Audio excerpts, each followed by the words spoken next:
Jeremias, capítulo de número 31. Jeremias, Velho Testamento. Depois de Isaías, Jeremias.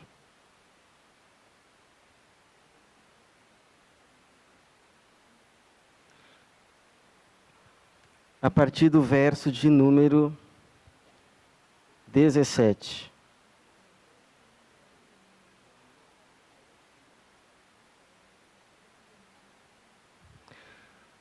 Há esperança para o seu futuro, diz o Senhor, pois teus filhos voltarão para o seu país. Eu ouvi Efraim que se lamentava dizendo, tu me corrigiste e eu me deixei corrigir como um novilho ainda não domado. Restaura-me para que eu seja restaurado, pois tu és o Senhor meu Deus. Sim, depois de me desviar, eu me arrependi. E depois de compreender, bati no meu peito. Sinto-me envergonhado e abatido, pois trago os atos vergonhosos da minha juventude. Não é Efraim, meu filho querido, filho em que me alegro? Pois cada vez que falo dele, lembro-me dele com apreço. Por isso o meu coração se comove por ele e lhe mostrarei a minha grande compaixão, diz o Senhor. Pai, estamos diante da Tua palavra, mais uma vez, e pedimos a unção, o esclarecer do Espírito, o agir, o convencimento que vem do Senhor, e que essa palavra encontre lugar no coração, na mente do Teu povo, para a Tua glória e para a nossa salvação, em nome de Jesus. Amém. Dizem que errar é humano. Errar é humano.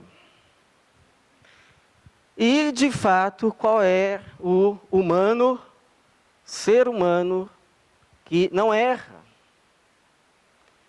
Eu erro, tu erras, ele erra, nós erramos, vós errais, e eles erram. O problema é quando a gente acha que só eles erram. Porque o maior erro não é errar. O maior erro é não reconhecer o seu próprio erro. Ou sempre estar minimizando os seus erros e maximizando o erro dos outros. E esse outros coloca aí marido, esposa, filho, filha, pai, mãe, irmão de igreja. Se tem uma coisa fácil para um crente é encontrar um erro no outro. No irmão. Coisa mais fácil que tem é encontrar um erro no irmão. Até porque tem gente que vem com a expectativa de que a igreja é um lugar de gente que não erra. Eu tinha um amigo que dizia o seguinte, ele orava assim, Pai, nós estamos aqui, não é porque a gente é melhor, mas porque a gente reconhece que somos de todos os mais necessitados. Se teve um tipo de gente que Jesus atraiu, eram os pecadores. Gente que se achava muito certa, não gostava de Jesus. Não se aproximava dele. Quem se identificava com Jesus eram aqueles que eram vistos pelos outros, os religiosos da época de Jesus, como a escória, os marginais, essa plebe que nada entende da lei. Mas essa plebe que nada entendia da lei foi quem Jesus veio buscar. Jesus disse, eu vim buscar aqueles que haviam se perdido. Não vim para justo. Vim para os pecadores. Então, se você é uma pessoa que se acha muito justa, Jesus não é para você.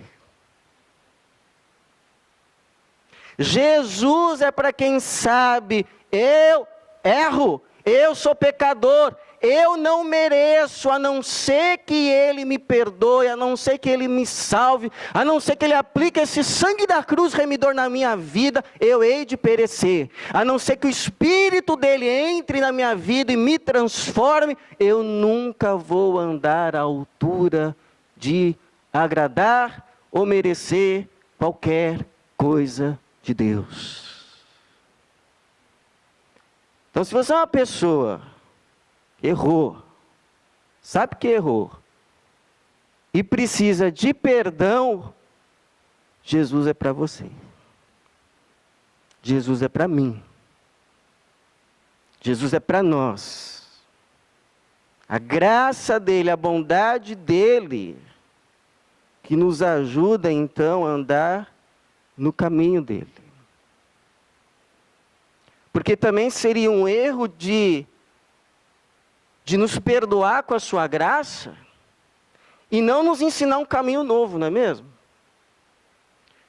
Porque a graça de Deus, ela não veio apenas para perdoar os nossos erros e os nossos pecados, mas a graça de Deus, segundo Tito, ela vem para nos dar o poder de vencer aquilo que está roubando a nossa vida. Aquilo que a gente pode chamar de errar o alvo, de desviar o caminho, mas a Bíblia, o Evangelho, faz questão de chamar de pecado. O que é pecado? Pecado, antes de ser um erro moral, é um erro existencial. Porque pecado nada mais é do que olhar uma plaquinha assim colocada por Deus. Cuidado. Contramão. E falar assim, tá bom, mas eu vou pagar para ver. E aí você entra na contramão e ou você se machuca, ou machuca quem? O outro. E o problema, então, Deus colocou essas plaquinhas no caminho chamado vida, por meio dos seus mandamentos. Meu irmão, não é para te privar da vida. É para te conduzir no caminho da vida. Não é para te podar do que há de melhor na vida. É para que você não morra. É porque Ele te ama, Ele me ama. É por isso que Ele nos deu a sua lei, a sua palavra. Filho, você quer andar nessa vida e viver de verdade? Experimentar o que de fato é vida? Está aqui, olha. Na sua vida, leve esse mapa. E ande conforme essas instruções, porque essas instruções vão te dar vida. Então, irmãos, quando Deus nos dá a sua palavra, não é porque Ele é um ser moralista, um tirano, um esquizofrênico. Se você sair daqui, eu vou mandar um raio na sua cabeça. Quantas vezes você já não saiu e não veio raio nenhum? Aí Ele colocou essas instruções para que você ande no caminho, saiba o caminho, e Ele sabia que muitas vezes você ia errar o caminho. Agora, o problema, irmão, de você viver errando o caminho, viver entrando na plaquinha que diz para não entrar, sabe qual é o maior problema? É que você vai se desviando do alvo que Deus tinha para a tua vida. Então, se tem uma pessoa que te ama mais do que você, e acredite, mais do que a tua mãe, essa pessoa se chama Deus. Ele não te criou para vergonha, Ele te criou para honra. Ele não te criou para a morte, Ele te criou para a vida. Ele não te criou para tristeza, Ele te criou para alegria. Então, quando você olha para a palavra dele e diz, isso aqui eu não quero, para mim você vai se desviando para a direita, vai se desviando para a esquerda, vai entrando nas contramãos, Deus chora. Deus chora porque você está, infelizmente, não porque Ele quer, mas porque Ele te deu arbítrio, se desviando do propósito maior que Ele tem para a tua vida. E tem uma hora que muita gente cai em si, e começa a se perguntar, o que eu fiz com a minha vida? Porque eu entrei aquele dia naquele caminho, não era para ter entrado, eu sabia que não era para ter entrado, mas eu entrei, por quê? E o problema é que muitos em algum momento olham e começam a duvidar se ainda tem futuro. Tem gente que entra numa angústia se perguntando se eu não estraguei a minha vida. Por isso, a resposta que eu quero responder hoje, a pergunta é: há ou não esperança para quem se desviou?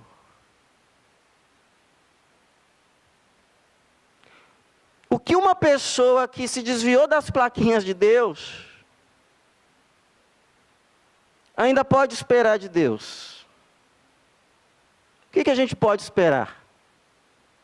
Será que Ele olha para mim, para você, errou, bem feito, agora vai pagar para ver?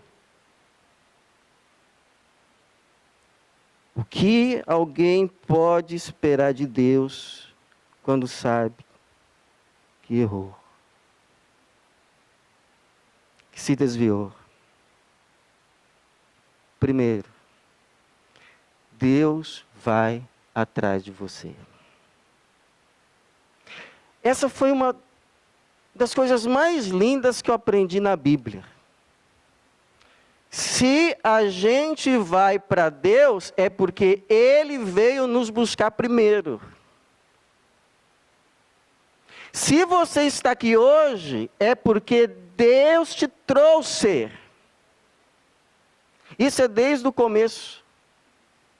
Lá em Gênesis, quando Adão e Eva se desviaram da plaquinha,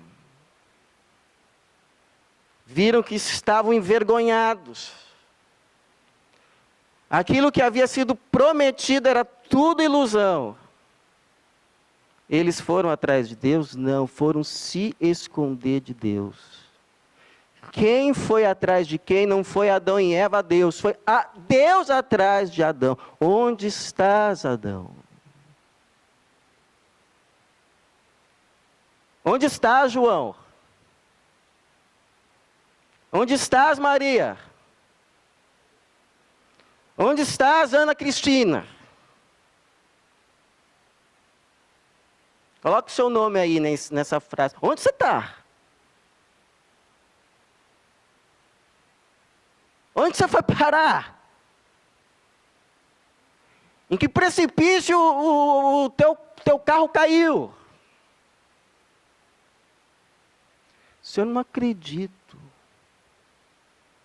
Apesar de tudo, o Senhor veio me buscar.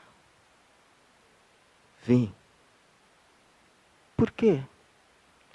Porque com amor eterno eu te amei. Com amor eterno eu te amei. Então a pergunta não é se eu venho. A pergunta é se você vem comigo. Porque eu quero você. A minha pergunta é se você me quer. Porque o meu caminho é da vida. Não é o da morte. O meu caminho é o da verdade. O meu caminho não é o da mentira. Estou te chamando para um novo e vivo caminho. Você vem?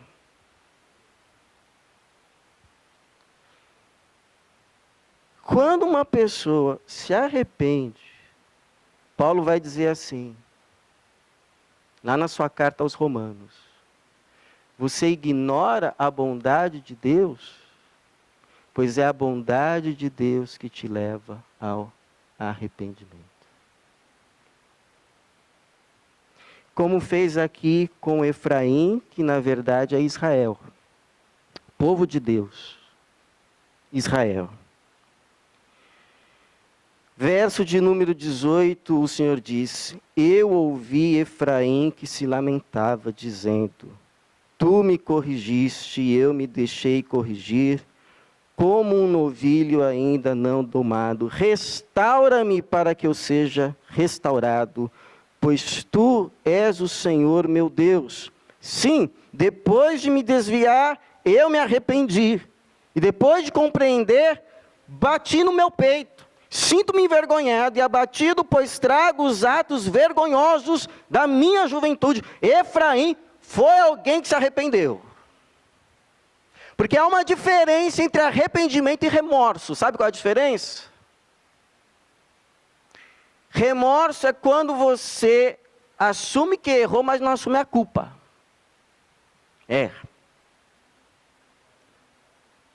Pastor, eu errei, mas ele que me provocou. Então assume que erra, mas não assume a culpa. Está sentindo remorso, não arrependimento. Arrependimento é quando você reconhece que errou e bate no peito, não do outro, no seu mesmo. Fui eu. Eu errei. E não apresento nenhuma desculpa. Porque desculpa é justificativa. Quem pede desculpa não assume a culpa. Desculpa é quando assim você erra, mas você acha que você errou. Por exemplo, você tinha uma conta para pagar até ontem. E aí você entrou na internet para fazer o pagamento e por cargas d'água faltou energia, coisa que não acontece aqui na Suíça. Internet caiu. E você não conseguiu pagar a conta e deu um problema lá, uma pane no sistema. Você não pagou, aí você liga para quem você está devendo. Olha, peço desculpa. Eu tentei, mas aconteceu uma pane, eu não consegui pagar. Ou seja, você não fez o que devia fazer, mas você não teve culpa. Isso é desculpa. Aceite as minhas escusas. Agora, quem pede perdão é assim. Não. A internet estava funcionando perfeitamente. Eu é que não quis pagar. No dia. Não tem desculpa. Eu errei. Então eu não peço, me desculpe. Eu peço, me perdoa. Eu não bato no peito do outro. Eu bato no meu peito. O Efraim aqui, olha, veja bem. E depois de compreender, bati no meu peito. Sinto-me envergonhado e abatido, pois trago os atos vergonhosos da minha juventude. Agora, por que tem esperança para uma pessoa assim? Porque uma pessoa assim que reconhece o seu erro, não apenas remorso, mas arrependimento, não apresenta justificativas. Ah, isso é por causa do meu pai. Isso aí é por causa com quem eu casei. Não. Por que a esperança para alguém que diante de Deus se ajoelha, bate no peito e diz, Senhor, fui eu. Porque essa pessoa foi trazida por Deus já do caminho da mentira para o caminho da verdade. Do caminho da morte para o caminho da vida. Do caminho da condenação para o caminho da salvação. E se está no caminho da verdade, no caminho da vida, no caminho da salvação, está de novo no caminho de Deus, a esperança para o futuro. E em segundo, porque quem reconhece dificilmente erra a entrada outra vez. Não é verdade? Não é verdade? Olha, a última vez que eu passei por aqui, ignorei essa plaquinha aqui, ó. Fui ter que dar uma volta lá na frente para encontrar um retorno. Mas agora não, estou atento. Estou atento. Onde está a mesma placa? É ali, ó. Aqui, ó. Ó. Essa bifurcação aqui não é esquerda, não. É direita, direita. Reconheci que errei lá. E se tem uma coisa que a gente pode... Tinha um amigo que dizia o seguinte: 2 coisas você pode fazer em relação ao passado. Uma é esquecer. A outra é aprender com os erros. Aprender com os erros. Diz que eu não sei, dizem, o assistente do Thomas Edison uma vez disse assim para ele: puxa, mas a gente está tentando criar essa tal de lâmpada. Já tentamos 1000 vezes, não deu certo, não é hora de parar, não. Aí ele teria dito: não, agora nós já sabemos 1000 vezes que dá errado. Não vamos repetir esses 1000 erros. Então, quem reconhece que errou, dificilmente erra de novo. Quem reconhece o seu erro, a Bíblia diz, e o abandona, encontra misericórdia. Agora, irmãos, segundo, o que pode esperar alguém que errou de Deus? Primeiro, que Deus vai atrás e Deus convida ao arrependimento. Arrependimento nada mais é: filho, sai desse caminho de morte e vem para o caminho da vida. Vem para o caminho da vida. Você tá acabando com você, eu não quero isso. A segunda coisa que uma pessoa pode esperar de Deus é compaixão, misericórdia. Também não sei, é uma história, mas ilustra uma verdade. Diz que, quando Napoleão foi julgar um soldado que tinha errado, a mãe do soldado se jogou na frente lá do Napoleão e começou a gritar: misericórdia, Senhor, misericórdia para o meu filho. E o Napoleão teria dito: mas ele errou. Errou. Sabia que não podia errar e errou. E um erro numa guerra pode ser fatal. Ele merece. E aí a mãe teria dito: eu sei que ele errou. É por isso que eu estou pedindo misericórdia.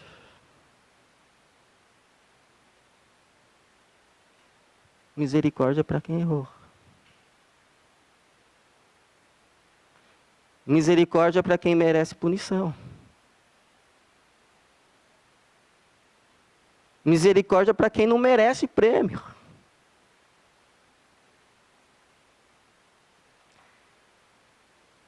Não há quem se arrependa que não encontre misericórdia.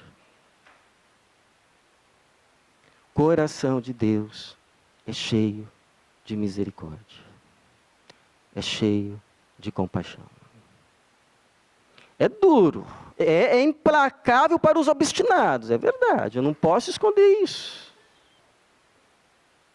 Mas é cheio de misericórdia. Um coração quebrantado e contrito não desprezarás, ó Deus.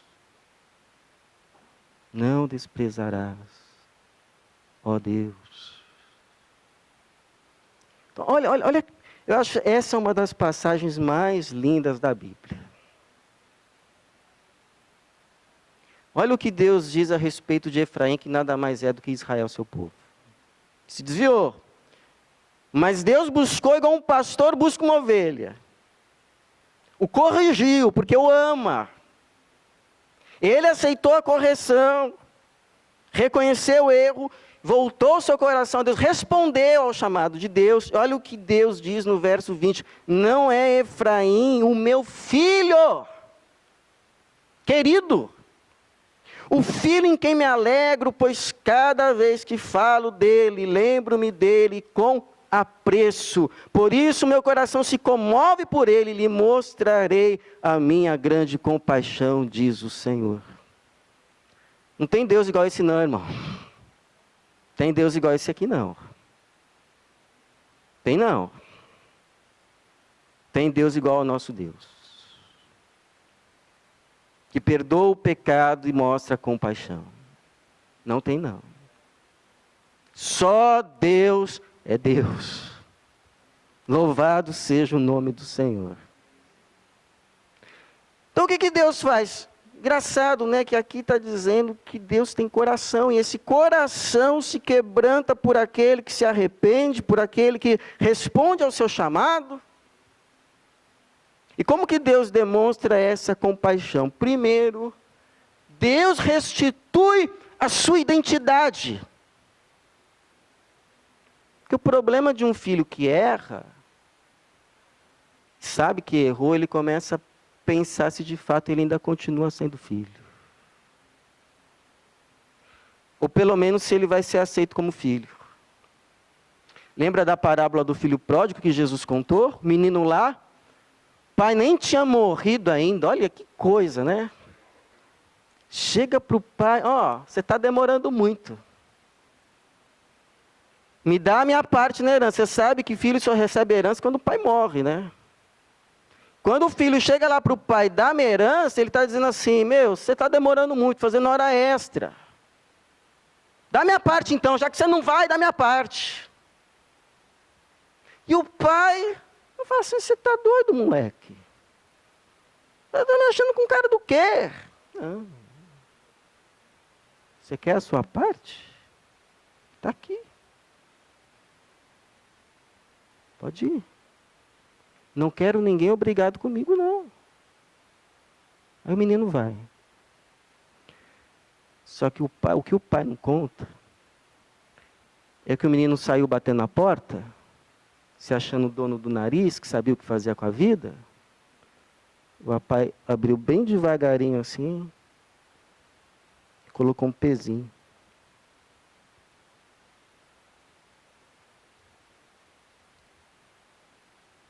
Deixou a porta aberta. Todo dia ia lá olhar. Será que ele está voltando? Será que ele está vindo? E aí quando o moço perde tudo, né? Porque o sujeito que só quer gastar, uma hora não vai ter. Gastou tudo, com tudo que queria, com tudo que achou que era a vida. Aí quando não tinha mais nada, já não tinha mais amigos, não tinha companhia, só tinha companhia dos porcos, de quem o texto diz desejava alimentar-se das bolotas, ou seja, da sua comida.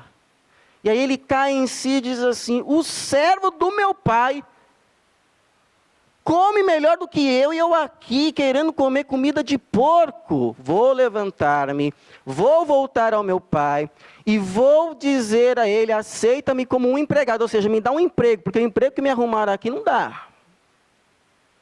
Foi pedir emprego para o pai, e aí imagina só um moço lá chegando no horizonte, mal cheiroso, maltrapilho, sujo, enlameado, cheiro de porco. E aí diz o texto que quando o pai olha, ele não diz assim, fechem a porta lá que aquele ingrato está voltando. Mas diz que o pai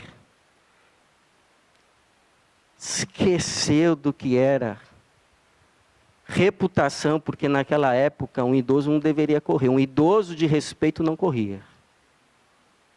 Mas se o pai estava querendo saber disso agora, o coração estava em festa. Saiu correndo, encontra o filho, e antes do filho dizer qualquer coisa, agarrou o pescoço do filho, beijou. E o filho diz assim, pai, pequei contra o céu, pequei contra ti, me aceita como um empregado. E o pai diz assim para os empregados, traga uma roupa nova para o meu filho.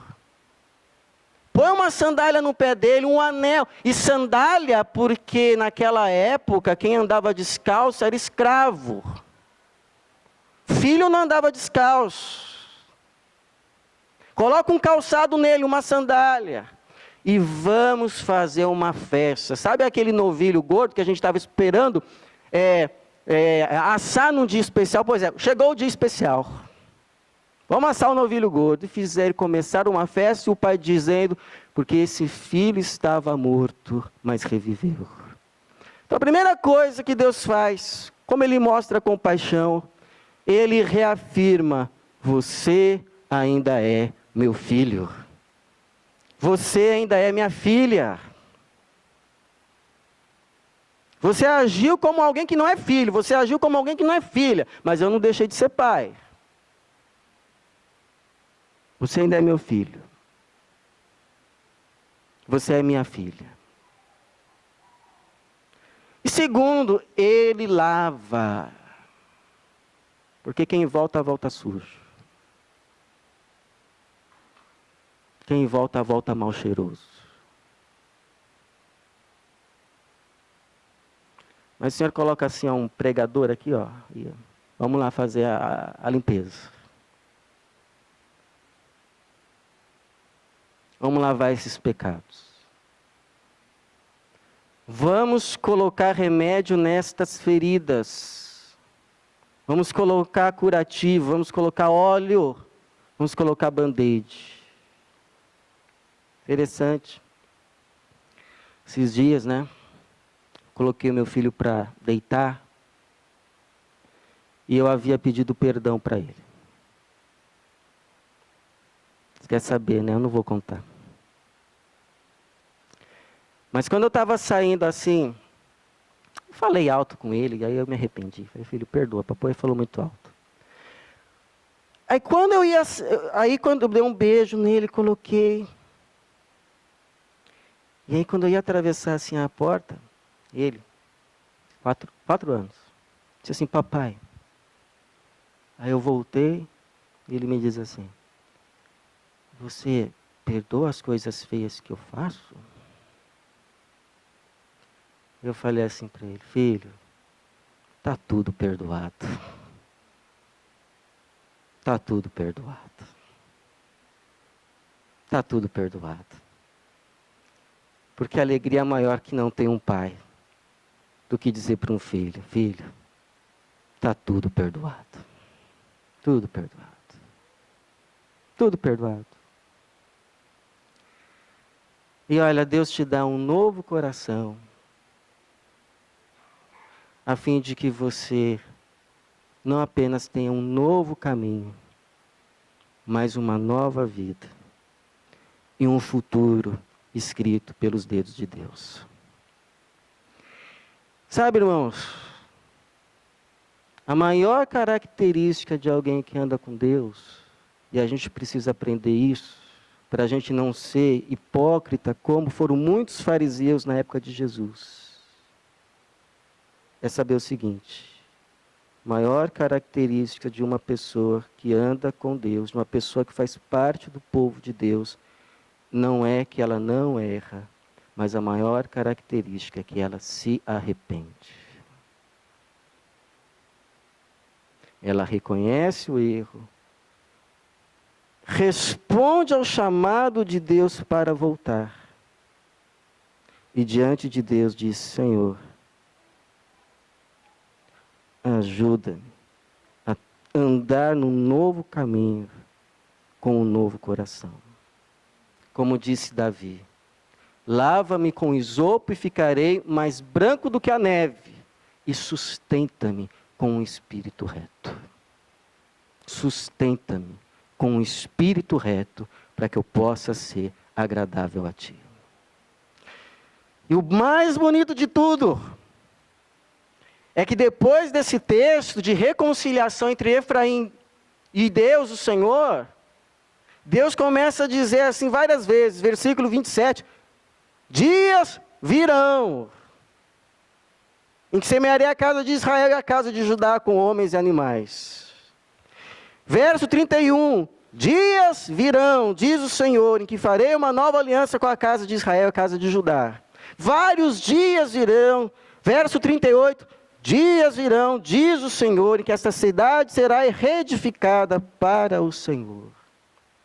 Dias virão, dias virão, dias virão. Há futuro. Dias virão. Por isso, se Deus te chamou, você ouviu o chamado dele e voltou, quero te dizer que dias virão em que você ainda há de saltar de alegria. Dias virão na presença do Senhor, em que você será tão abençoado que terá que dividir com 10. Dias virão na presença do Senhor, no caminho do Senhor, em que o teu maior desejo vai ser o Senhor. Que assim seja. E que Deus nos abençoe. Em nome de Jesus. Amém.